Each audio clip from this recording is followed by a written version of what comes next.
Bonjour à tous, merci d'être présents à cet événement, un événement évidemment digital.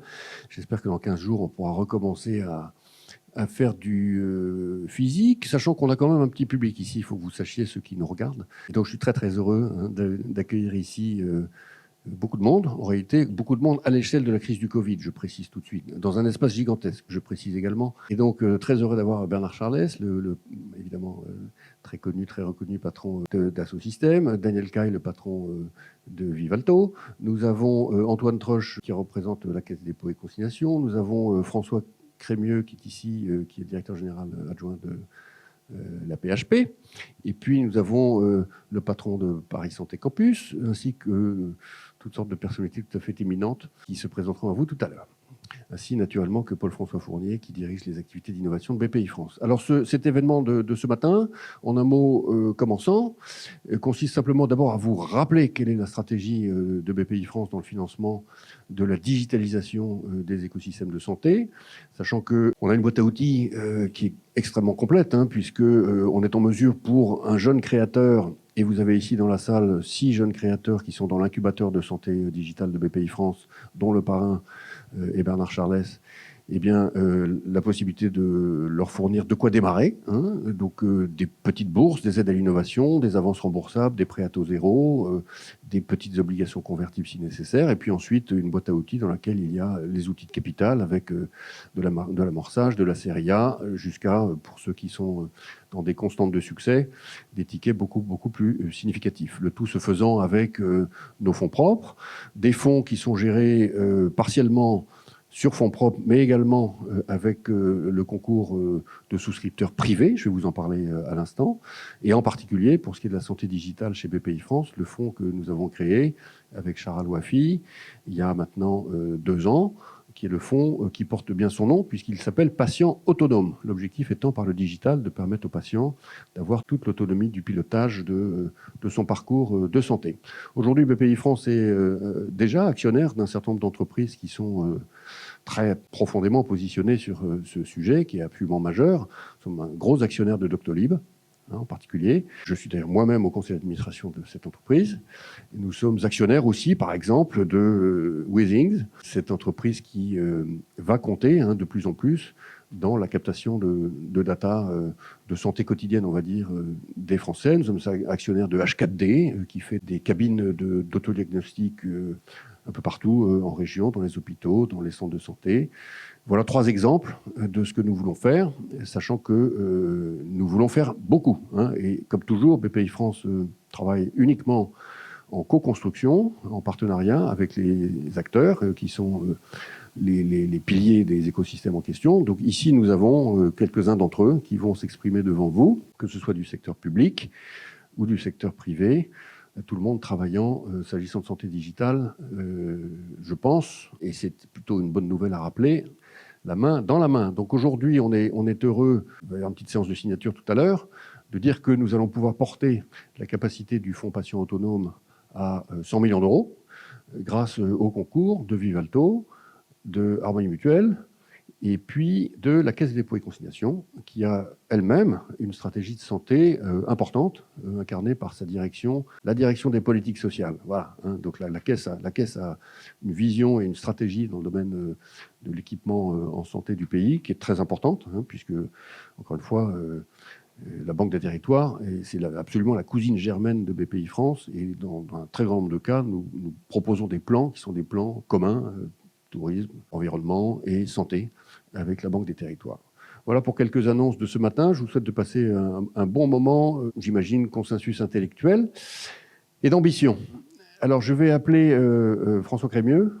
Bonjour, merci beaucoup. Merci à la BPI pour l'invitation. Merci à mes collègues et amis du Fonds Patient Autonome avec lesquels j'ai du plaisir à travailler régulièrement dans le cadre du Conseil stratégique. Et donc, merci pour cette initiative, qu'elle soit en digital ou pas, avec les quelques-uns présents ici aujourd'hui et tous ceux qui nous écoutent. Merci à tous et merci d'avoir convié l'Assistance publique hôpitaux de Paris à cette introduction. La mission qui m'a été confiée a été de vous dire un peu aux uns et aux autres ce que pouvaient être les attentes des établissements de santé. Et effectivement, comme l'a dit Nicolas Dufour, que nous soyons établissements de santé publics ou privé, que nous soyons ESPIC ou CHU, peu importe, on a à peu près tous les mêmes enjeux par rapport à l'organisation des parcours patients et à l'anticipation de ce que pourraient être demain les apports du digital pour améliorer et pour rendre à la fois plus sécure, plus efficace, plus pertinent l'ensemble de ces parcours. Alors pardon pour les évidences que je vais être amené à rappeler aujourd'hui, mais la première demande que nous avons du côté des établissements de santé et des équipes à la fois médicales et soignantes qui prennent en charge ces patients, c'est que nous ayons des réponses digitales qui répondent à des besoins. Alors ça peut vous paraître idiot ou très terre-à-terre comme introduction, mais c'est d'abord une manière de dire que nous sommes très régulièrement sollicités par des équipes de start-up, de grands groupes qui viennent avec des idées parfois absolument géniales et qui viennent plutôt avec la question inverse qui est de nous dire est-ce qu'autour de cette belle idée ou de cette belle initiative ou de ce joli développement technologique, est-ce que vous n'auriez pas un besoin qui, à tout hasard, pourrait correspondre à l'offre technologique ou digitale que nous apportons? Alors il y a des fois ça match, assez rarement, néanmoins. Assez rarement parce qu'il est assez peu fréquent que même une idée brillante et même une idée très ancrée dans un autre monde, qui est celui soit de la technologie, soit de d'autres secteurs que le secteur de la santé, ne viennent justement répondre à des besoins qui seraient des besoins non satisfaits dans les relations entre des patients et des équipes, entre des patients et des institutions comme des hôpitaux. On a donc cette difficulté assez régulièrement de finalement pas très bien se comprendre après quelques années de développement d'une idée géniale, du fait que nous sommes en difficulté pour trouver à cette idée géniale l'usage correspondant. Et donc j'insiste sur le fait que notre premier enjeu, c'est de faire en sorte que le digital parte des besoins. Et partir des besoins, c'est partir vraiment du cœur de la relation entre un patient, son équipe, ses médecins, l'hôpital dans lequel il est pris en charge. C'est partir vraiment du point de départ de ce que sont les besoins non satisfaits et d'essayer, à partir de là, de voir si on peut trouver une meilleure réponse, à la fois que les réponses d'aujourd'hui et éventuellement une meilleure réponse avec le digital que si nous n'en avions pas. Alors je fais une toute petite incursion dans la crise dans laquelle nous sommes actuellement et pour attirer votre attention sur le fait que de manière très intéressante, on a depuis un an énormément innové, notamment sur la question des parcours patients, alors autour d'une crise sanitaire exceptionnelle, particulière, de typologie de patients très spécifiques.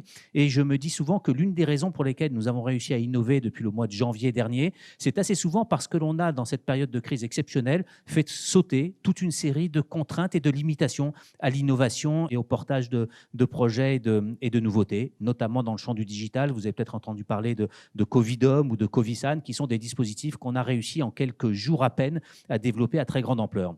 Et donc, ça fait écho à un deuxième sujet sur lequel je voudrais insister, au-delà du fait que les initiatives de demain répondent à des besoins, c'est le fait que les initiatives de demain s'inscrivent dans l'écosystème très particulier de la santé. Il n'est pas tout d'avoir une solution digitale remarquable, il n'est pas tout qu'elle réponde à un besoin, encore faut-il qu'elle s'inscrive dans un environnement à la fois juridique et légal, dans un environnement économique très particulier, d'une économie très administrée. Nous sommes dans un monde dans lequel le modèle économique du monde de la santé est administré par l'assurance maladie, par la Direction générale de la santé, par des règlements, y compris sur le champ très technologique, technique, du médicament ou autre. Et donc, notre deuxième enjeu, c'est de s'assurer qu'à la fin d'un processus d'innovation qui souvent prend beaucoup d'énergie et souvent beaucoup d'argent à ceux qui vont le porter, on arrive in fine avec une innovation que nous arrivions à intégrer dans notre écosystème, à faire en sorte qu'il y ait derrière un modèle économique, un modèle juridique, que nous puissions l'insérer dans nos enjeux de ressources humaines, de compétences, voilà, qu'on arrive à se l'approprier.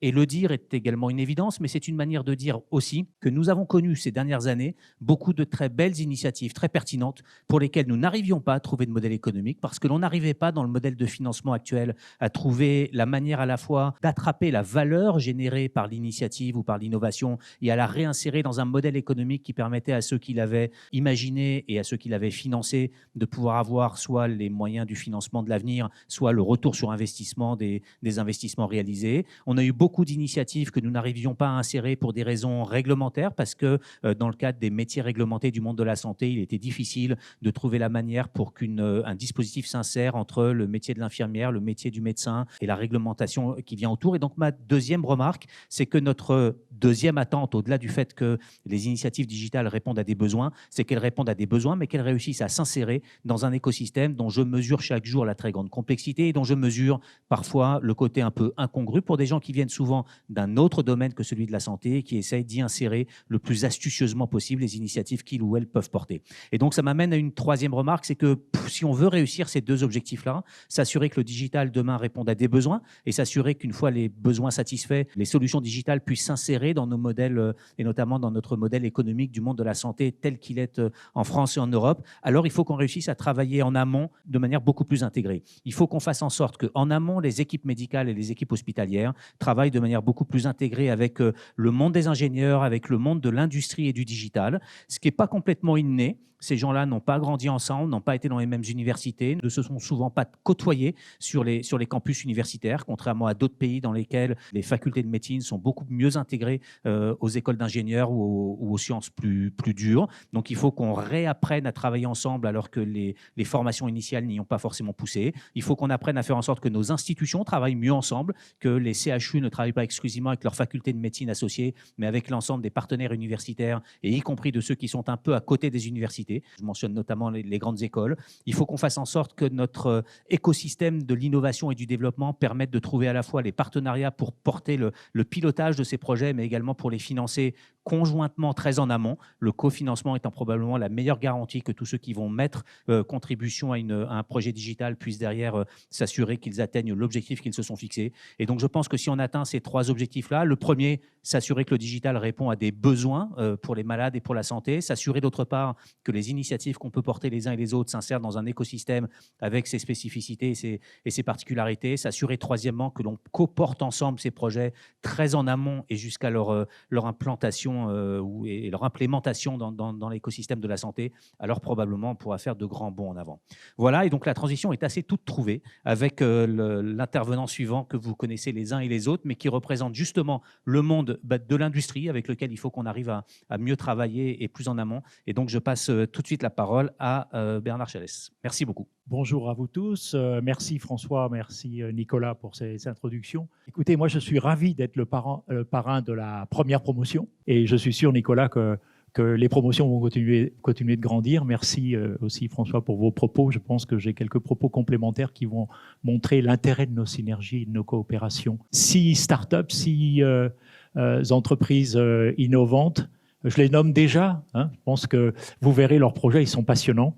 Et puis après, je vais peut-être vous passer quelques commentaires. Donc, je vais commencer par Alexandra. Alexandra qui travaille sur Ludocare, entrepreneur. Donc, ensuite, il y a, dans un désordre, il n'y a pas de préférence, KCO avec Nicolas Villeneuve. Nicolas, merci d'être là. Health for People avec Marc-Antoine Sergent. Kiro avec Alexandre. Medicalib avec Nicolas. Merci d'être là aussi. Et Semira avec Pierre. Je crois qu'on a partagé, avant de se réunir ici, un certain nombre d'idées. Mais merci Nicolas, de faire que la BPI, à travers votre initiative et à travers le fonds, qui est bien nommé d'ailleurs, patient autonome, c'est l'aspect inclusivité aussi dans l'aspect social. Merci à vous de créer cette initiative. Alors il y a quelques messages complémentaires. D'abord, pour faire écho à ce que dit François, on n'est plus dans une économie de produits, on est dans une économie d'usage. Au fond, c'est son message et on est tous d'accord là-dessus. Toute l'industrie mondiale, et la santé c'est une industrie, c'est pas à part, toute l'industrie mondiale va vers une logique d'usage, de valeur d'usage et non de valeur de produit, intrinsèquement. D'ailleurs, il y a beaucoup de théories, de livres là-dessus, mais ça sera la caractéristique très certainement du 21e siècle. La deuxième grande caractéristique, c'est que le numérique, c'est comme l'énergie. Le meilleur parallèle que j'ai trouvé, c'est que c'est l'énergie. On fait d'autres parallèles, mais en réalité, c'est géopolitique. Et c'est catalyseur d'un changement radical dans la manière d'offrir des produits, des services aux populations, qu'on soit citoyens, patients, consommateurs ou acteurs dans notre vie professionnelle et dans notre vie privée de loisirs. Je pense que le numérique du 21e siècle, quand on prendra un peu de recul, va se retrouver positionné dans une logique qui est aussi structurante que ce qu'a été l'énergie pour les 150 dernières années. Dernier siècle, en gros.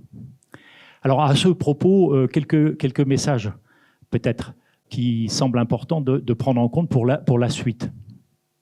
La création de ces écosystèmes et le système de santé, surtout en France et dans quelques autres pays, mais pas partout, c'est la jonction entre le régalien et le privé. Le régalien n'a pas les mêmes questions que le privé. C'est comme pour la défense. Ça ne se fait pas comme ça, il faut une politique territoriale, internationale, des positionnements, c'est de même nature. Et donc cette jonction, je pense qu'on y travaille tous, et ce changement de nature de relation entre le public et le privé, je pense que c'est un des axes qui va faire que les pays vont se différencier. Donc ça, c'est le premier élément. Donc il y a une problématique sous-jacente de choix politique sur la manière d'adopter des nouveaux systèmes qui font que le régalien travaille mieux avec le privé. La deuxième chose, et là, c'est le numérique qui l'apporte, comme l'énergie l'a apporté, l'énergie qui a quand même permis d'aller d'un point A à un point B dans des conditions nouvelles. Il n'y aurait pas d'avion ni de véhicule sans énergie, et bien d'autres choses. C'est que ça va devenir une compétitivité internationale. La guerre n'est plus dans le village. C'est terminé. Et la caractéristique que j'observe dans beaucoup de systèmes de santé, c'est que la guerre est toujours dans le village. Et qu'il n'y a pas de compréhension que c'est l'international qui va changer toutes les règles. C'est-à-dire la compétitivité va devoir s'appliquer au système de santé. Compétitivité, ça veut dire une mesure internationale par rapport à ce qui est offert ailleurs. Parce qu'à la fin, c'est la meilleure offre qui gagnera. Ça s'est vu de la même manière pour l'énergie. Donc ça, c'est le deuxième point. Premier point, l'usage. Deuxième point, régalien privé. Et le guide, c'est la compétitivité du système à l'international. Et je pense que le point de basculement va se passer dans les prochaines années. Le troisième point que je voudrais mentionner, qui me semble essentiel dans la politique future, c'est de comprendre que les données de santé d'une population sont des données souveraines. Elles sont aussi critiques que les fréquences, le territoire, mer, air, terre. Ce sont des données souveraines. La caractérisation d'une population est une donnée éminemment critique qui ouvre des champs d'innovation considérables. Et là, j'espère, Nicolas, à travers BPI, et tu es quand même une jonction, votre structure est une jonction entre l'État et la dynamique de création d'innovation, donc merci pour ton leadership à ce sujet, sur beaucoup de secteurs d'ailleurs. Là, il y a une jonction nouvelle à faire, parce que le point commun de nos conversations avec ce que je représente aujourd'hui, mais il se représente mieux que je ne pourrais le faire, c'est que ces données souveraines, on a besoin de les partager intelligemment et de les protéger intelligemment. Et ceci pose des questions fondamentales pour les années futures. Je pense qu'on a moins de 10 ans pour avoir une politique extrêmement précise à ce sujet. Les données de santé et de profilage de population sont des données souveraines qui constituent un patrimoine économique considérable et pas uniquement une problématique de données personnelles. Et les conséquences sont lourdes par rapport à cela. C'est ce que je voulais partager avec vous, parce que je pense qu'il va falloir que l'on s'unisse pour aider le politique à comprendre que ces enjeux ne sont pas nécessairement de la nature qu'il pense, et à en tirer les conséquences. Parce que ces trois critères, usage, compétitivité internationale, patrimoine et capacité à développer, par voie de conséquence, des produits et des services et des solutions pour créer une économie durable qui se justifie par sa compétitivité, sont des éléments qui se connectent à ce stade. Et je pense qu'on a quelques éléments en France pour le faire. Mais enfin, 2022 va être un élément important pour mesurer si le politique a compris ou pas. Et c'est notre rôle dans les écosystèmes de start-up, en tous les cas dans les acteurs privés. Pour ce qui concerne Dassault Systèmes, je fais juste une parenthèse. Novembre 2019, on investit, il n'y a pas plus privé que Dassault Systèmes, tant par l'actionnaire familial que par la structure d'histoire de l'entreprise. Mais 6 milliards pour les essais cliniques, c'est la plateforme aujourd'hui d'essais cliniques mondiale qui fait 60% des essais cliniques des vaccins pour le Covid et bien d'autres choses. Et tous les acteurs utilisent cette infrastructure aujourd'hui. Donc, on peut créer en France et en Europe des leaders mondiaux si on travaille bien ensemble et que nous soyons accompagnés par une politique d'investissement, mais aussi par une politique réfléchie qui vienne connecter ces impératifs.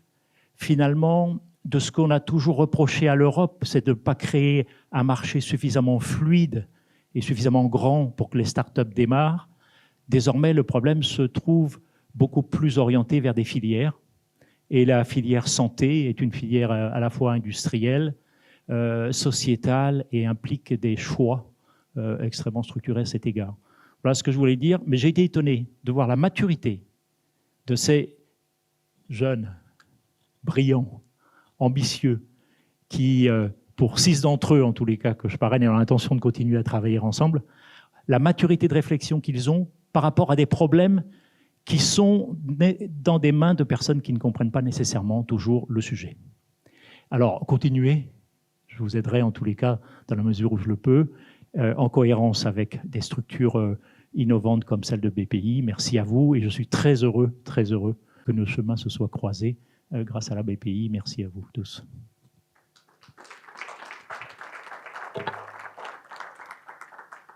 Un grand merci Bernard d'avoir accepté aussi d'avoir été parrain. On a été ravis. Bonjour à tous. Alors, on vient d'avoir la vision de 2 acteurs qui sont au cœur de cette transformation. La transformation, en fait, de la médecine et du soin de manière générale. Et maintenant, on va parler de manière concrète, comment on parvient, en fait, à atteindre cette vision, cet objectif, de manière individuelle et collective. Donc, BPI France a lancé un dispositif le 12 octobre dernier. Ce dispositif, en fait, a été mis en place, c'est un dispositif original pour répondre à la problématique du changement d'échelle. C'est un vrai nœud, et donc on a voulu spécifiquement adresser ce sujet pour avoir, en fait, évidemment, fluidifié le marché de l'innovation. Rapidement, en fait, ce dispositif, qu'est-ce que c'est exactement? Donc, c'est tout d'abord, en fait, un incubateur d'entrepreneurs pour les accompagner, en fait, pour gagner en vision et en ambition, d'abord parce que l'ambition se passe d'abord dans la tête des entrepreneurs. Donc ça, c'est le premier point. Donc c'est un programme aussi d'accompagnement. Voilà, c'est aussi en fait un incubateur, on va dire, de go-to-market. Il y a tout le processus en fait de transformation de cette étape qui est vraiment zoomé et accompagné. C'est aussi en deuxième lieu en fait une communauté. Alors, une communauté de donneurs d'ordre actifs, c'est un véritable vivier d'expertise. Cette expertise, en fait, va servir d'abord en tant que mentorat, voilà, mentor pour accompagner, en fait, les entrepreneurs. Ça, c'est le premier point. Aussi, en fait, en tant qu'intervenant dans le programme d'accompagnement. C'est aussi des représentants, en fait, de membres de jury pour sélectionner de manière bottom-up les sociétés qui vont intégrer l'incubateur, et ça selon une vision en fait bottom-up. Une deuxième vision en fait en parallèle se met en place, c'est une vision plus top-down où en fait les acteurs de la communauté s'organisent en fait selon en fait un fonctionnement de vision de chaîne de valeur pour pouvoir en fait adresser des gaps extrêmement précis, des nœuds pour pouvoir fluidifier encore, toujours fluidifier on va dire, la dynamique de croissance d'une innovation sur ce marché. Ces donneurs d'ordre, en fait, s'organisent pour travailler donc, sous la forme de programmes collaboratifs, lancent des appels à projets sur le marché de l'innovation pour pouvoir, en fait, identifier extrêmement précisément des solutions de santé numérique portées par les startups qui viendront, en fait, rejoindre, du coup, forcément l'incubateur. Donc, l'incubateur, en fait, est nourri par 2 voies, à la fois bottom-up, marché de l'innovation, sur des appels à projets beaucoup plus larges, de manière à ne pas être darwinien. On n'a pas du tout en fait d'idée de ce qui va en sortir, et l'objectif c'est de faire vraiment sortir en fait de l'isolement et sous terre des entreprises qui intégreront en fait l'incubateur, et puis plutôt une vision bottom-up à partir de projets collaboratifs. On prévoit en fait une 15aine de projets accompagnés en 2021.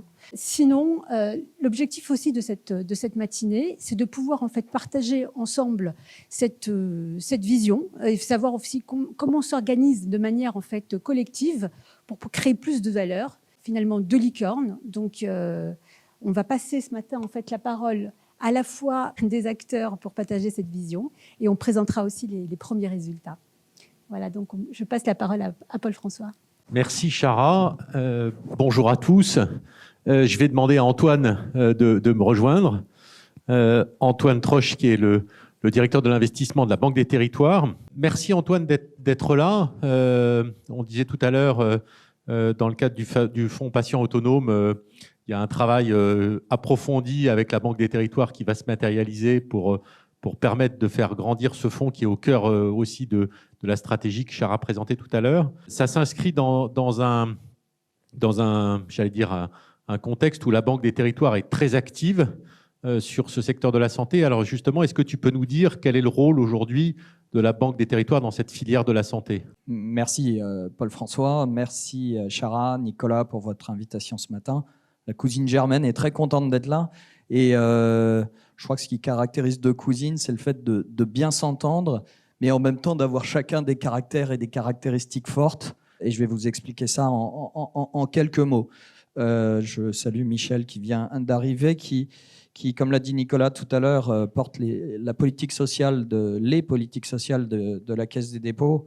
Je vais essayer de vous montrer en quoi votre action peut s'insère et comment on va aider à être le catalyseur pour ces futures licornes, ces startups qu'on met à l'honneur ce matin. Le diagnostic, vous l'avez très bien posé et il est parfaitement partagé. Nous, on a le point de vue des territoires, on pense l'avoir, et je pense que ce que vous disiez sur l'internationalisation, sur cette compétition mondiale, en fait, c'est aussi un grand choc avec ce que ressentent les territoires. Je vais commencer par vous raconter une anecdote. Une des tendances aussi qu'on doit adresser, qui est la tendance avec les déserts médicaux. 4 millions de Français concernés par les déserts médicaux, et une fracture qui n'est pas seulement le fait qu'il vous faut 12 jours en Pays de la Loire pour obtenir un rendez-vous avec un généraliste, c'est aussi le fait que si vous êtes un ouvrier, il vous faut 17 jours de plus qu'un cadre pour obtenir un rendez-vous avec un spécialiste. Donc il y a ces fractures observées. Anecdote, on est avec un président de conseil départemental. Lui, sa stratégie, c'est le tout connecté, le tout numérique. Il dit donc à fond télémédecine, à fond. Dans la même salle, le président de région, même région, qui me dit, mais nous, en fait, si on développe la télémédecine, justement, il y aura moins de médecins qui vont venir s'installer chez nous. C'est ces peurs-là, cette confiance-là qu'on doit aussi adresser. Et ce matin, on parle de technologie, on parlait d'usage, du vrai ressenti des clients, des patients, enfin des gens qui ont l'usage de cette médecine.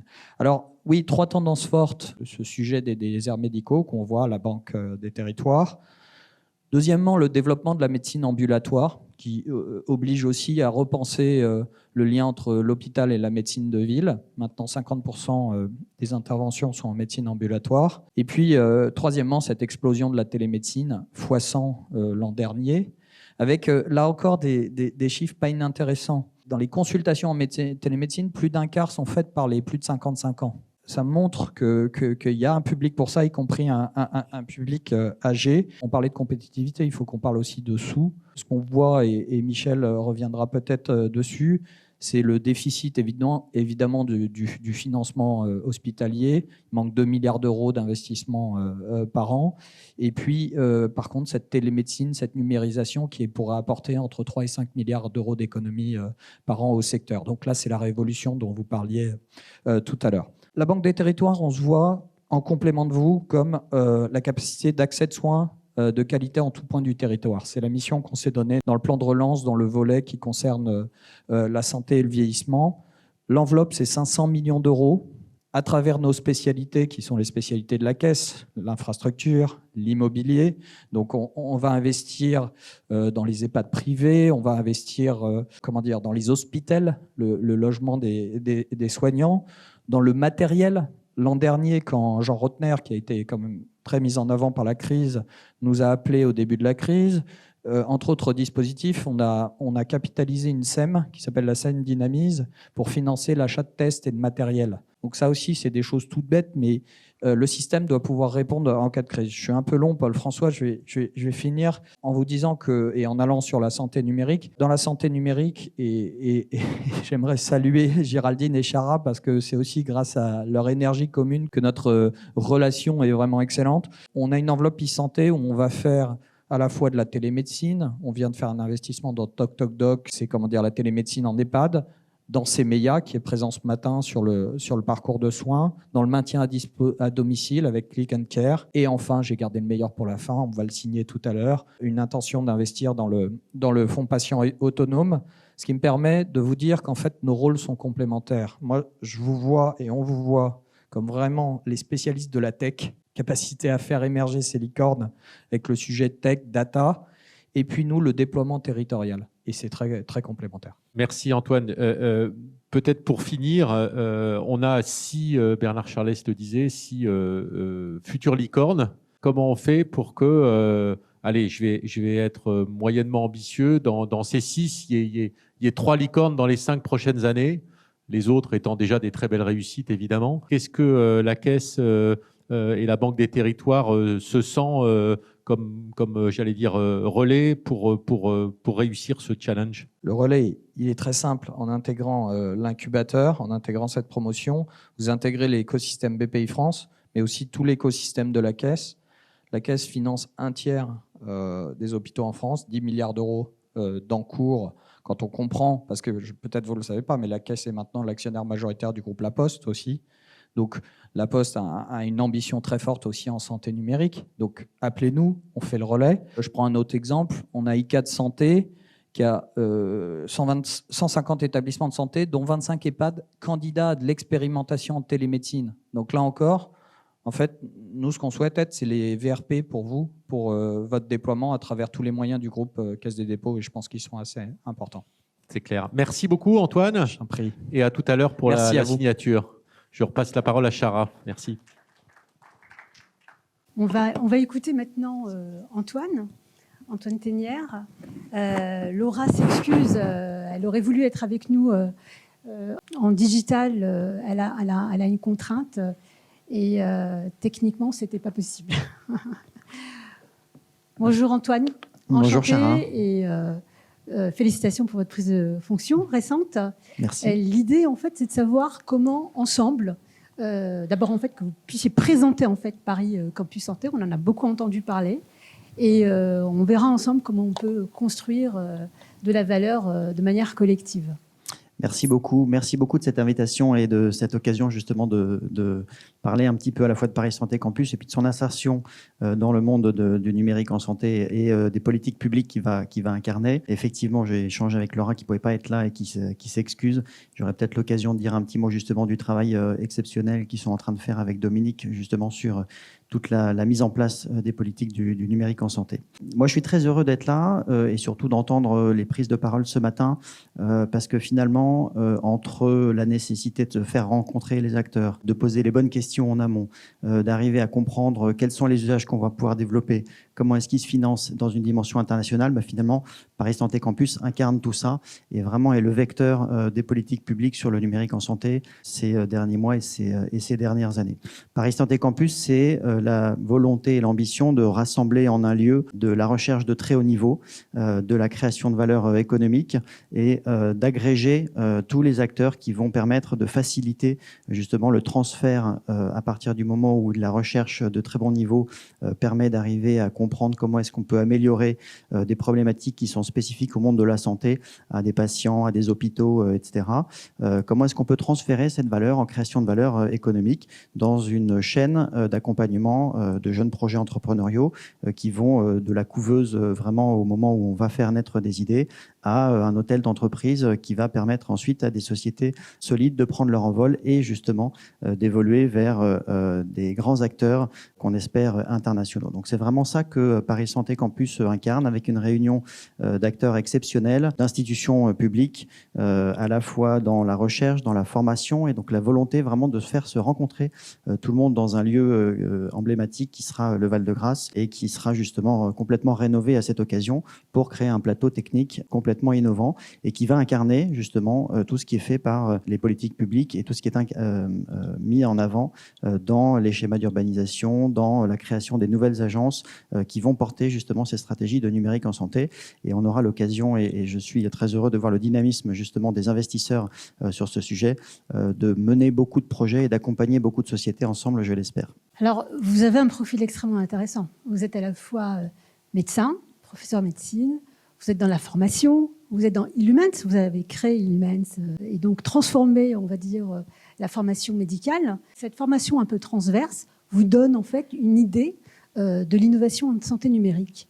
Qu'est-ce qui bloque ? Qu'est-ce qui nous empêche en fait de créer ces licornes aujourd'hui ? Alors, il y a un certain nombre de leviers. Je pense que certaines des problématiques ont bien été illustrées ce matin. Partir vraiment des besoins du système de santé, c'est partir dans le bon sens finalement. Ça peut sembler tout à fait trivial, mais c'est extrêmement important. Ça, c'est le premier point. Le deuxième point, c'est de bien comprendre le monde, notamment de la santé, dans lequel on va s'insérer, parce qu'il est différent, parce qu'il est régulé, et que là aussi, il y a de la place pour l'innovation, pas uniquement dans la technologie et dans les usages, mais aussi dans la façon dont on va faciliter l'accès à des remboursements, faciliter l'accès à des marchés pour certaines sociétés. Donc comprendre vraiment cet écosystème, c'est absolument essentiel et on voit qu'il y a un besoin d'accompagnement très fort et je trouve que votre initiative de mentoring en ce sens, elle est absolument exceptionnelle parce qu'elle permet justement de donner les bonnes bases dès le départ à des personnes qui veulent innover dans la santé.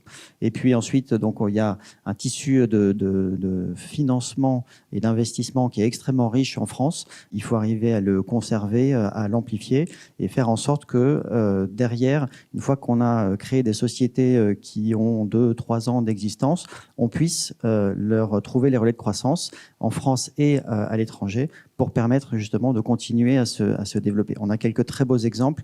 Monsieur Charles, on a cité quelques-uns avec justement des investissements pionniers de Dassault Systèmes. Je pense qu'il faut arriver à comprendre quelles sont les clés qui ont permis justement à ces sociétés de devenir ce qu'elles sont aujourd'hui pour transférer ces éléments-là justement dans les sociétés, les jeunes sociétés qu'on va accompagner. Et donc c'est tout le travail qu'on va faire avec Paris Santé Campus. Il y en a certaines qu'on connaît aujourd'hui qui sont rapportées à des usages qui sont développés aujourd'hui, puis il y en a qu'on va découvrir demain, après-demain. Et c'est tout ce travail qui est passionnant aussi, d'arriver à soulever le voile sur à la fois les facteurs clés de succès scientifiques, mais aussi organisationnels, économiques et du monde de la régulation de la santé. Et en ce sens, peut-être juste un dernier mot, je trouve que l'année qui vient de s'écouler est absolument incroyable. Évidemment, sur la typologie de la crise sanitaire qu'on a vécue, mais elle a montré aussi la capacité des acteurs à innover de façon extrêmement importante. Ça a été redit par François Crémieux tout à l'heure et on a énormément d'exemples. Je prendrai juste l'exemple de la télémédecine qui était extrêmement régulée avant la crise sanitaire et qui a été déverrouillée et qui est passée à une vitesse exponentielle et qui est devenue aujourd'hui un usage quasi quotidien pour bon nombre de Français. Et donc il y a énormément comme ça de petits éléments qu'on a pu faire avancer, parfois briser quelques barrières, il faut le dire aussi, pour donner accès et faciliter le développement de ces outils numériques qui sont particulièrement adaptés justement à la situation de la crise sanitaire. Ça montre simplement que quand il y a des besoins, qu'on arrive à les comprendre et qu'on trouve les bonnes clés pour lever les barrières, eh bien, on va répondre à des problématiques de la santé et derrière, on va créer justement de la vraie valeur économique. Merci Antoine. Le dispositif est plutôt cible plutôt le go-to-market et la scalabilité. Votre initiative, plutôt, on va dire, sur l'aspect deep tech. Il y a un agencement qui est évident et j'espère qu'on pourra travailler ensemble. Ce sera avec grand plaisir. Merci beaucoup. Merci.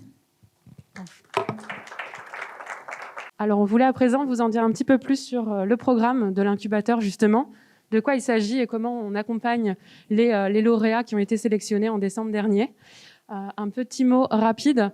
Donc, c'est 6 mois d'accompagnement. Pour rappel, ils ont été sélectionnés en décembre dernier et ont commencé le programme en janvier pour 6 mois. Donc, c'est un programme de mentorat pour les accompagner justement sur donc avoir une relation privilégiée avec leur mentor, les aider à avoir la bonne ambition et à pouvoir poser toutes leurs questions et les aider à grandir avec ce mentor. Des ateliers d'experts qui leur permettent d'avoir toutes les clés qu'il faut pour évoluer dans ce système très régulé, très particulier. Donc avec des experts qui viendront partager les bonnes pratiques et les clés importantes sur différentes thématiques qu'on vous présentera. Et évidemment, un accès privilégié aux membres de la communauté. On en a parlé, c'est important de s'insérer dans un écosystème. Et merci aux différents intervenants. On vous sollicitera pour vous mettre en relation et pour échanger avec les lauréats qui seront ravis de pouvoir discuter avec chacun d'entre vous.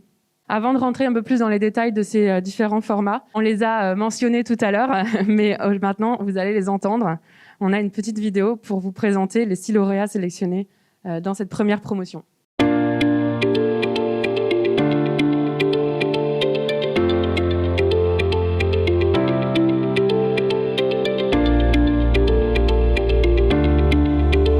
Bonjour à tous, moi je m'appelle Nicolas Villeneuve, je suis le fondateur et gérant de la société KICO.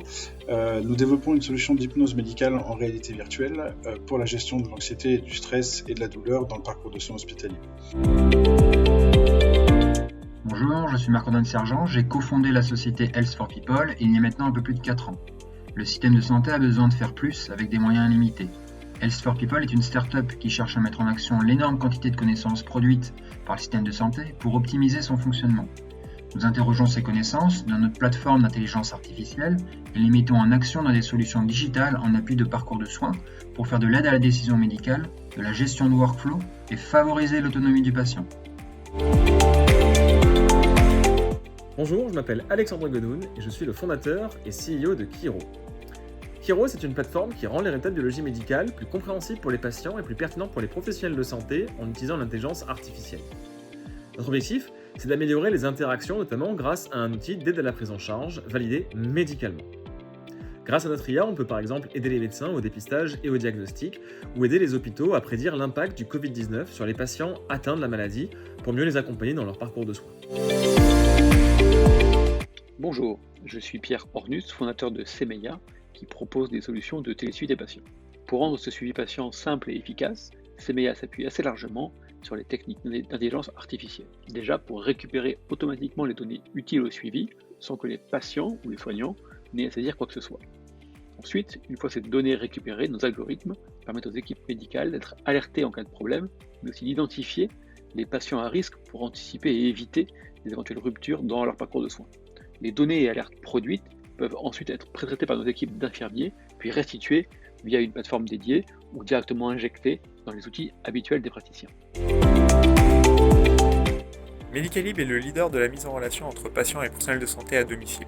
Nous nous occupons aussi de la coordination des soins à domicile ainsi qu'en entreprise. Depuis notre création en 2017, nous avons aidé plus de 500 000 patients à trouver un personnel de santé en nous appuyant sur un réseau de 20 000 professionnels de santé répartis sur 2500 villes en France. Nous appuyons sur la géolocalisation et la disponibilité en temps réel pour trouver le personnel de santé disponible pour le patient. Depuis l'été 2020, nous accompagnons les entreprises aussi sur les phases de dépistage et de vaccination contre le Covid. Bonjour, je m'appelle Alexandra de La Fontaine, je suis CEO et cofondatrice de la société Ludocare. Ludocare a pour mission d'améliorer la santé des enfants atteints de maladies chroniques lourdes. Nos thérapies digitales les accompagnent dans la bonne prise de leur traitement quotidiennement et leur permettent de s'impliquer dans la gestion de leur pathologie. Nous agissons sur les mécanismes émotionnels pour engendrer des changements de comportement durables. Après 3 ans de développement et de validation auprès de centaines de familles, Ludocare entre en phase de développement. Développement clinique, développement commercial, développement international.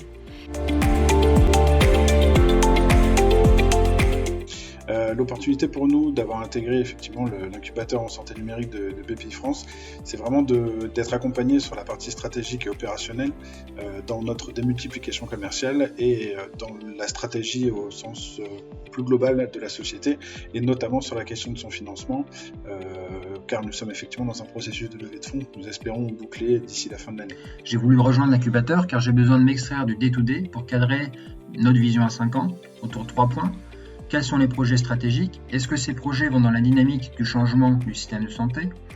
Quels projets privilégier?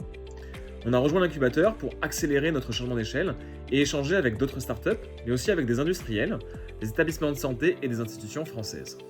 Notre objectif dans le cadre de l'incubateur santé de la BPI est de mieux comprendre le rôle des nombreux intervenants dans le monde de la santé et les premières rencontres, notamment avec l'ANS, ont déjà été riches d'enseignements. Nous avons pensé qu'il était nécessaire de nous faire accélérer dans un incubateur comme celui de la BPI pour accélérer notre croissance en bénéficiant de l'expertise sur des domaines variés comme le RH, le juridique ou bien la stratégie de développement. J'ai souhaité rejoindre l'incubateur en santé numérique de la BPI, qui est un réel accélérateur. Grâce à son savoir-faire, grâce à ses compétences mises à notre disposition, mais aussi grâce à l'accès à tout un écosystème riche et notamment auprès d'experts et de KOL de notre domaine. Les premières choses que moi je retiens de cet incubateur, c'est vraiment la qualité des intervenants avec lesquels on est bien en relation, avec pour certains un niveau de technicité vraiment très important, avec des problématiques soulevées très, très intéressantes, et aussi la qualité des mentors et des gens qui encadrent le projet et avec qui effectivement les échanges sont extrêmement enrichissants et extrêmement pertinents. Depuis 3 mois, j'ai pu bénéficier d'un accompagnement très riche, avec à la fois le coaching de mon mentor, le support de conseils spécialistes et des échanges avec les partenaires de l'incubateur qui permettent d'enrichir ma vision stratégique. J'attends encore beaucoup les mois à venir pour poursuivre cette réflexion. En 3 mois, on a déjà pu rencontrer de nombreux acteurs de l'écosystème avec qui on étudie les pistes de partenariat à développer ensemble. On bénéficie aussi d'un accompagnement unique de professionnels expérimentés du digital et de la santé, qui nous aident à identifier les challenges à résoudre et avec qui on réfléchit sur les opportunités de croissance pour avancer efficacement, pour accélérer notre développement. Depuis maintenant 3 mois, je suis accompagné par un mentor qui me partage son expérience et qui me permet de résoudre des problèmes en interne tout en prenant de la hauteur pour assurer le développement et la croissance de Unicalibre dans les mois à venir.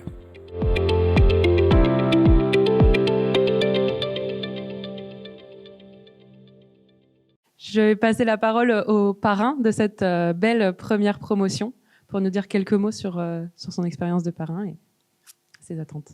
Félicitations pour votre initiative. Je ne m'attendais pas à prendre la parole une seconde fois, donc je vais être bref, mais tout tourne autour de vous. Hein.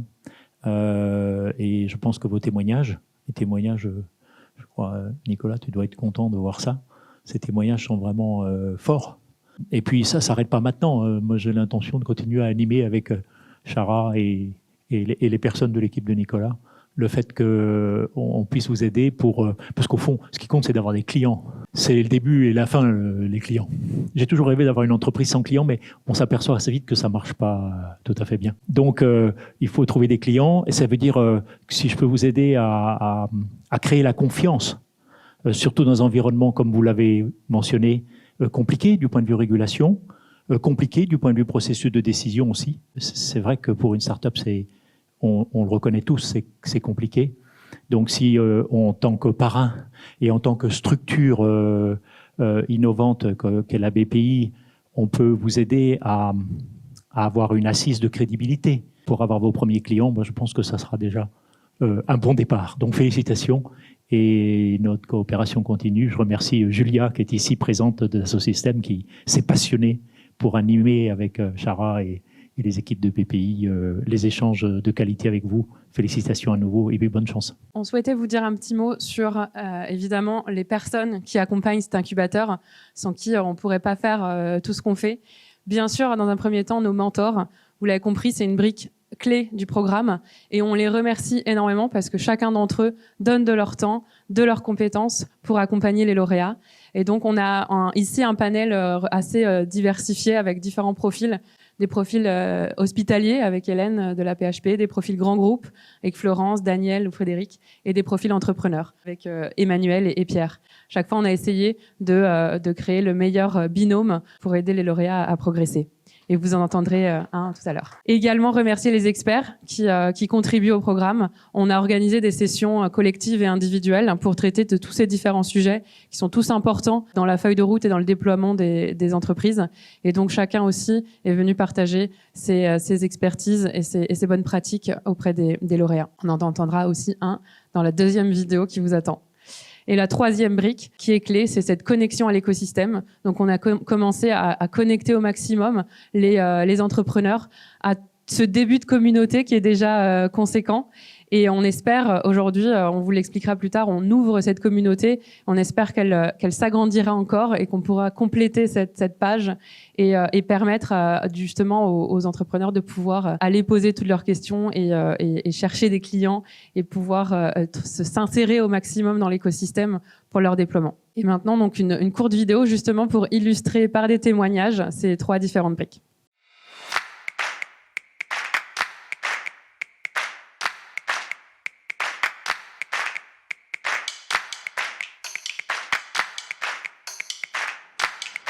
Bonjour à tous, je suis Gérard Friedlander, délégué général de la Fondation Université de Paris. Nous sommes extrêmement heureux de participer à l'incubateur en e-santé avec BPI France et d'être membre de ce jury.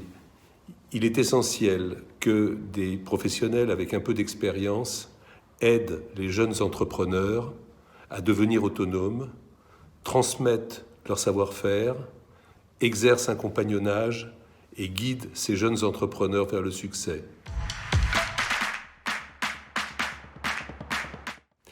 Nous avons été très frappés lors de cette première édition par la qualité des dossiers soumis, l'enthousiasme et le dynamisme des porteurs de projets à qui nous souhaitons évidemment un plein succès.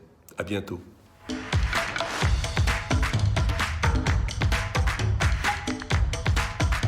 Bonjour, je suis Florence Dupré, présidente de Medtronic.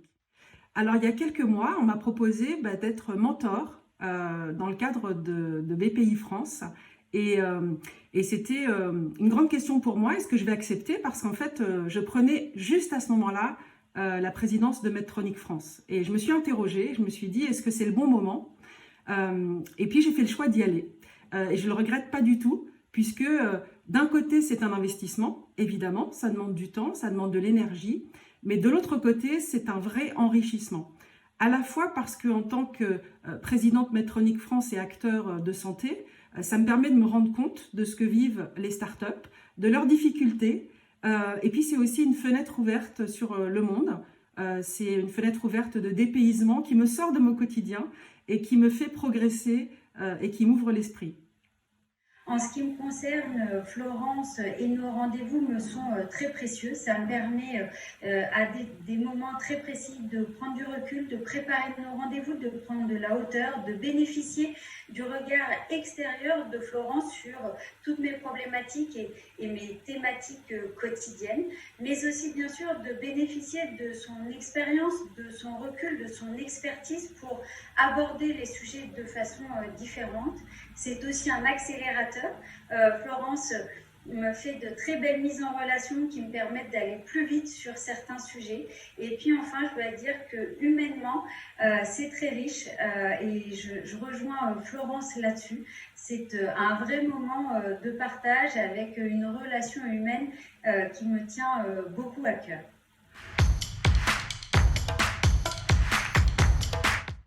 Bonjour à tous, Jean-Yves Robin, Impact Healthcare. J'ai le plaisir avec Jean-Marc Coursier d'accompagner l'incubateur e-santé de la BPI. Et donc pour cette première promotion, nous avons opéré un diagnostic 360 des sociétés retenues avec les entrepreneurs.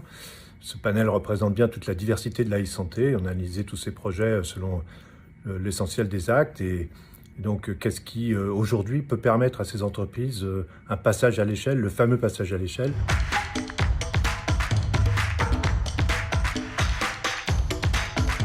Ce qui est flagrant, c'est que quand on a analysé, on a véritablement décortiqué ces 6 startups, il apparaît 2 grandes problématiques. Une problématique autour du marché et de l'identification du marché, non seulement d'avoir accès, mais également bien de les cibler. Et puis deuxième problématique autour du modèle économique. Et on sait bien que la santé, c'est toujours compliqué en termes de modèle économique. Donc il semble bien que si les investisseurs stimulent bien l'offre sur ce marché, il y a encore à stimuler, encore et toujours à stimuler la demande. Il y a peut-être là un passage, un message adressé au pouvoir public. En tout cas, on remercie la BPI de sa confiance et puis ça nous a permis de rencontrer un panel d'entrepreneurs formidable. Alors accrochez-vous et à bientôt. Au revoir. Merci à eux. Donc, il reste 3 mois pour cette première promotion. Encore plein de choses à faire. Mais si pour les startups qui nous regardent, ça vous a donné envie de candidater et de rejoindre la prochaine promotion, l'appel à projet est désormais ouvert. On recherche des entrepreneurs qui sont 100% dédiés à leur projet, qui ont déjà créé leur entreprise en santé numérique, qui ont déjà une première levée de 300 000 € ou équivalent en non dilutif ou en chiffre d'affaires ou partenariat structurant. Un projet innovant, bien sûr, 100% en santé numérique et qui a un produit proche du marché, à 12 mois du marché, avec un prototype déjà réalisé. N'hésitez pas à candidater. Vous avez jusqu'au 27 mai pour un début en juillet et on vous attend avec impatience. À présent, on voulait vous dire un mot sur la communauté. Il reste, on l'a dit, 3 mois 6 lauréats de cette première promotion, et bien sûr derrière on les lâche pas et ils rejoignent la communauté en santé numérique qu'on souhaite ouvrir aujourd'hui. Alors de quoi il s'agit? Il s'agit d'un espace partagé pour fluidifier les partages et les connexions entre tous ces acteurs qu'on a cités ce matin pour favoriser le partage et les connexions entre ces acteurs. Donc c'est un outil mis à disposition par Dassault Systèmes pour justement permettre le partage, la co-innovation, la co-construction. Donc chaque acteur pourra partager ses sujets, ses problématiques, les verrous qu'il rencontre et aller chercher d'autres acteurs complémentaires de la chaîne de valeur en santé numérique pour travailler ensemble sur ces problématiques. Concrètement, ce premier espace de partage permet justement d'identifier ces problématiques. Une fois les premières problématiques identifiées, l'idée est de constituer des projets collaboratifs, de se mettre à 2, 3, 4 acteurs complémentaires pour travailler sur un sujet précis et travailler sur la problématique ensemble dans le cadre de ce projet. Et ils rejoignent ainsi un cercle un peu plus restreint qui leur permet d'échanger, de partager du contenu, des bonnes pratiques, des méthodologies, des outils, et également entre groupes de travail. Parce qu'on l'a mentionné, un des freins de la santé numérique, c'est les silos entre les différents acteurs. Et le fait de partager entre groupes de travail sur ce qu'on a réussi à mettre en place, ce qu'on a réussi à débloquer, permettra justement cet effet d'entraînement et on l'espère, de pouvoir débloquer plusieurs verrous du secteur. Évidemment, sur cette plateforme de contributeurs viennent les startups qui sont sélectionnées dans l'incubateur pour partager avec cette communauté. Comment ça se passe concrètement pour y entrer ? Le premier niveau, donc c'est une demande d'adhésion qu'on vous enverra aussi le lien pour faire la demande. L'espace est réservé aux acteurs opérants, donc on veut des acteurs qui agissent sur le terrain et qui peuvent être des clients, être des partenaires débloquants pour les startups de santé numérique. Signature d'une charte qui établit qu'on travaille sur les mêmes bases et dans le même état d'esprit. Et ensuite, donc, quand on participe à un projet collaboratif, on entre dans le deuxième cercle. Et évidemment, pour l'incubateur, c'est l'appel à projet qu'on vous a partagé à l'instant. On est évidemment à votre disposition pour répondre aux questions. J'imagine que ça en suscite plusieurs. L'idée, c'est de construire ensemble. On a commencé cette initiative avec nos partenaires et que vous allez entendre pour imaginer cet espace. Il va évoluer, il va s'améliorer au fil des contributions de chacun. Donc rapidement, voilà, donc c'est un espace dédié, on vous envoie le lien. L'idée, c'est d'accueillir tous les acteurs opérants qu'on a listés ici, start-up évidemment, assureurs mutuels, centres de soins hospitaliers, institutionnels, industriels du numérique, laboratoires pharma à dispositifs médicaux et les autres partenaires académiques, par exemple, pour accueillir par exemple toutes les sociétés deep tech également dans cet écosystème. Plutôt que de vous en dire plus sur ce sujet, je vous propose d'écouter les acteurs de cette communauté, les actrices en l'occurrence, qui ont fait partie du projet dès l'initiative et qui vont vous expliquer pourquoi elles ont participé à ce projet et rejoindre la communauté et vous donner l'exemple d'un projet collaboratif. Bonjour à tous. On est ravis avec Nadia de vous faire notre retour d'expérience de notre vécu dans la communauté. On va faire rapidement une présentation. Donc, le groupe Vivalto Santé est un groupe jeune, innovant, troisième groupe d'hospitalisation en France. C'est 2400 médecins, 9000 salariés et avec des principes forts comme la troisième voie où on a l'implication capitalistique de nos médecins et une croissance maîtrisée en réseau, donc ce qui fait notre spécificité. On s'est engagé dans la communauté, c'était une évidence parce que ça répondait déjà à notre démarche d'entreprise à mission, notre 6e engagement. On avait une dynamique déjà forte de partenariat, de collaboration et de co-construction avec l'écosystème et avec les startups. Et puis, c'était le premier pas d'une concrétisation de notre partenariat avec la BPI à leur côté pour aider à l'accélération de la transformation. Bonjour, Nadia Kamal, donc Harmonie Mutuelle, première mutuelle des entreprises en France, 4,6 millions d'adhérents, 60 000 entreprises clientes. S'intégrer dans la communauté était une évidence pour nous. Nous sommes partenaires du Fonds Patient Autonome depuis maintenant 2 ans. Et en fait, pourquoi on y est ? Parce qu'on a une stratégie technologie santé qui est autour de 3 axes, autour de l'axe de sponsoring, l'axe de partenariat avec BPI Patient Autonome. Mais on a également souscrit dans différents fonds d'investissement en e-santé. Et ça nous paraissait évident pour le bénéfice du patient, pour la fluidification de son parcours de soins, pour optimiser l'autonomie du patient, mais également pour réduire les coûts de santé. Concernant le fonctionnement de la communauté, donc concrètement, on avait fait le même constat, c'est-à-dire un silotage des acteurs. Et on est surtout rentré dans cette communauté parce qu'on avait un intérêt à aussi partager nos ressources, nos réflexions, partager nos contraintes aussi pour bien se comprendre et pour arriver à trouver des solutions, à résoudre nos problématiques en s'appuyant sur des solutions numériques en adéquation avec les usages attendus de tous. On est aussi centré bénéfice patient avant tout et complémentarité dans la chaîne de santé. Discuter d'un projet, en fait, on a fait quelque chose de très simple. En fait, on a tous déposé nos idées, nos problématiques, mais qui avait un point commun, c'est un besoin de collaboration transverse. Et à partir de là, en fait, on a réuni les acteurs intéressés par les sujets avec la discussion sur les attentes de chacun. Et enfin, on a formé des groupes de travail, on s'est entouré d'experts, et puis on a commencé à travailler et faire un retour au comité stratégique de la communauté de l'avancée de nos travaux. Donc, quelle est cette problématique ? On s'est intéressé aux soins de support en oncologie partout en France et on aimerait trouver une solution en fait pour que cette dynamique soit équitable et soit pourvue sur toute la France. Qui est le groupe projet? C'est un groupe projet assez relativement simple qui regroupe des personnes en innovation au niveau des établissements de soins et des mutuelles, des experts sport santé, des médecins bien évidemment, des experts en services en santé. L'état de l'art que l'on a réalisé aujourd'hui avec Marie-Pascale, c'est l'ensemble de la bibliographie sur plan réglementaire, mais également sur plan économique, le business autour de ces soins de support. Les constats qui ont été partagés, il y a une absence de normalisation sur les soins de support. Que sont les soins de support? Comment sont-ils normés? Où sont les études scientifiques? Il y a une équipe à Montpellier qui travaille là-dessus. On a énormément échangé sur l'aspect recherche et validation de cette normalisation. L'offre n'est pas structurée et n'est pas visible ni pour le patient ni pour le praticien. Il y a une multiplicité des financements aussi bien sur le plan des typologies de financement, sur le plan local, régional, national, et par typologie de soins de support. Il y a une iniquité d'accès, en fait, aussi bien au niveau du typologie de soins que de la prescription pour le patient. Alors, où nous en sommes? Les prochaines étapes, nous avons à définir une solution numérique, en fait, qui va pouvoir, et organisationnelle, qui va pouvoir intégrer tous ces constats. On cherche des contributeurs, des experts, voilà, on vous a listé, expertise en médico-économique, la CNAM, l'INCa. Et puis, on est en train d'évaluer, en fait, et d'explorer tous les moyens disponibles pour tester ces solutions, dans quel environnement on va pouvoir les tester. Et enfin, on mettra en œuvre ensemble un POC sur le sujet quand on aura trouvé la solution numérique.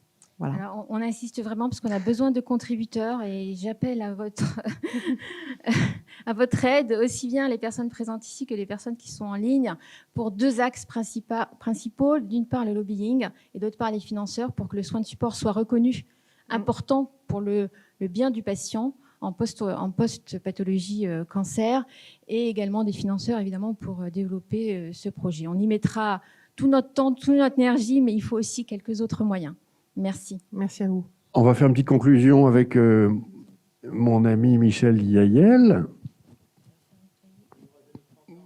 Voilà, donc il faut que vous sachiez que Michel a été mon chef en 1992. Il était directeur de cabinet de René Tolade et j'étais son directeur cabinet adjoint. Voilà, c'est pour dire qu'on est tombé dedans assez petit. Voilà. Je te passe la parole. Bah, écoutez, bravo. Moi, je n'ai pas d'autres mots à dire. Tout ça est illustratif de ce qu'est la BPI. On est à la BPI et donc de sa capacité d'élan et de coordination, de ce qu'essaye de faire la Caisse des dépôts en matière de santé sous ses différentes espèces, si je puis dire, l'établissement public avec la direction de l'investissement de la Banque des Territoires, les filiales, dont BPI, la CNP. On peut aussi citer dans le secteur du vieillissement CDC Habitat, qui a un rôle tout à fait considérable. Notre job, c'est d'essayer de coordonner cette affaire pour que chacun y mette ce qu'il a de meilleur et que nous évitions les deux écueils habituels que sont d'une part les blancs, il n'y a rien, on a une faille qu'on n'arrive pas à résoudre, et puis d'autre part les superpositions d'activités qui peuvent se révéler. Je suis désolé, mais j'ai un peu mal au dos là, donc ouais, je vais faire ça. C'est ma journée, j'ai plus de voix, j'ai plus de dos. Heureusement qu'on ne parle pas de santé.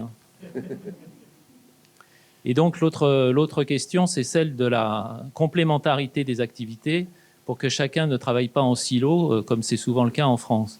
Moi, je ne voudrais pas être trop long, je voudrais juste dire que dans le rapport que vous avez rendu public, que j'ai trouvé excellent, et dans ses conclusions et dans ses constats, voilà, il y a un petit hiatus, je mets un peu les pieds dans le plat, qui consiste à créer une agence nationale de l'innovation.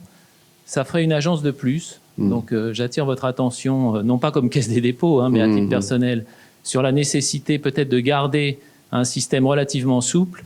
Et puis vous l'avez tous dit, il y a un problème de modèle économique, c'est-à-dire que derrière, il faut se mettre d'accord avec les payeurs et avec les agences qui évaluent et qui tarifient, que ce soit la CNAM, la Haute Autorité de Santé, et les agences sanitaires dont on a vu le rôle dans la période que nous venons de passer, que nous venons de traverser, que nous continuons de traverser.